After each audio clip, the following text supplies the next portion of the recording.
السلام علیکم ورحمۃ اللہ وبرکاتہ۔ قربانی کے دن چل رہے ہیں، ذی الحجہ کے دن چل رہے ہیں اور انشاءاللہ کچھ دنوں میں 10 ذی الحجہ کو پوری دنیا میں مسلمان قربانی جیسی بہترین بہت پیاری سنت ادا کریں گے۔ اس موقع پر بہت سارے لوگ ایک نیا فتنہ کھڑا کر رہے ہیں، ایک نیا فتنہ سننے میں آ رہا ہے۔ وہ فتنہ کیا ہے کہ جی قربانی کے بجائے آپ کسی غریب کی مالی امداد کر دیں تو یہ قربانی سے بہتر ہے۔ یعنی اگر کوئی آدمی غریب ہے، مقروض ہے، اس کی بچی کی شادی کرنی ہے، کوئی اور مسئلہ ہے، بیمار ہے، تو آپ قربانی نہ کریں، قربانی کے بجائے آپ اس کی مالی امداد کر دیں، آپ کی قربانی ہوگی۔ دیکھیں جی، پہلی بات تو یہ ہے کہ قربانی ایک مستقل اللہ پاک کا حکم ہے۔ جس طریقے سے نماز ایک مستقل اللہ کا حکم ہے، روزہ ایک مستقل اللہ کا حکم ہے، زکوٰۃ ایک مستقل اللہ پاک کا حکم ہے، حج عمرہ ایک مستقل اللہ پاک کا حکم ہے، اسی طریقے سے قربانی بھی ایک مستقل اللہ کا حکم ہے۔ تو اللہ پاک کے ہر حکم کو پورا کرنا امت مسلمہ کی، مسلمانوں کی ذمہ داری ہے، اور ان کے لیے ضروری ہے کسی ایک حکم کو دوسرے میں داخل کرنا، کسی ایک حکم کو دوسرے میں شامل کرنا، اس کی شریعت میں قطعاً اجازت نہیں۔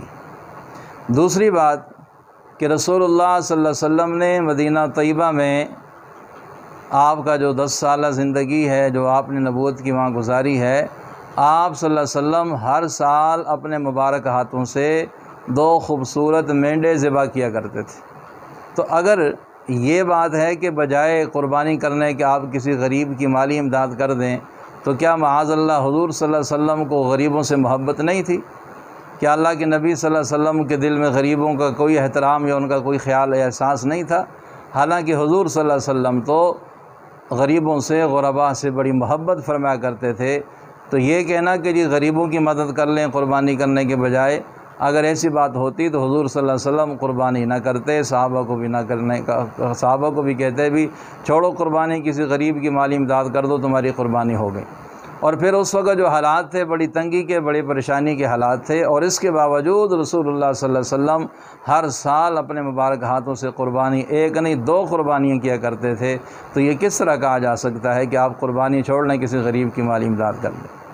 تیسری بات یہ ہے کہ دیکھیے، غرباء کے لیے زکوٰۃ عشر کا حکم شریعت نے الگ دیا ہے، کیونکہ وہ زکوٰۃ عشر صدقہ خیرات وہ بھی غرباء کو دی جاتی ہے، ان کے لیے ایک مستقل حکم ہے۔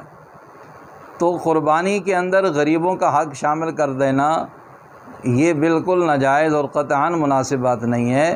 غرباء کے لیے، غریبوں کے لیے شریعت نے زکوٰۃ عشر صدقات کا جو ایک مستقل باب رکھا ہے، ایک مستقل حکم رکھا ہے، تو ان کی ضرورت کو اس سے پورا کیا جا سکتا ہے۔ چوتھی بات یہ ہے کہ اگر آج یہ مان لیا جائے بھی چلو ٹھیک ہے آپ قربانی نہ کریں، کسی غریب کی مالی امداد کر دیں، تو کل کو کوئی کہے گا بھی نماز بھی نہ پڑھا کرو، تم اتنی دیر 5-10 منٹ نماز میں لگاتے ہو، 20-25 منٹ تمہاری نماز میں لگ جاتے ہیں، اس سے بجائے بہتر ہے تم کوئی کاروبار کرو، جو دکانداری کرتے ہو اس پہ زیادہ ٹائم دو تاکہ زیادہ پیسے کماؤ، زیادہ غریبوں کی حکم دو، زیادہ غریبوں کی امداد کرو۔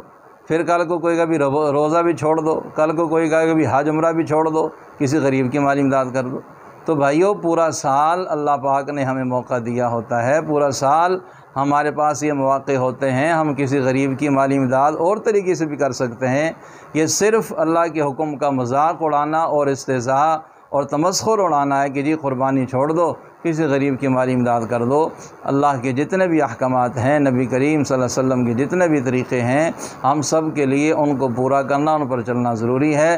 اللہ ہمیں سمجھ کر اور دین پر عمل کرنے کی توفیق عطا فرمائے۔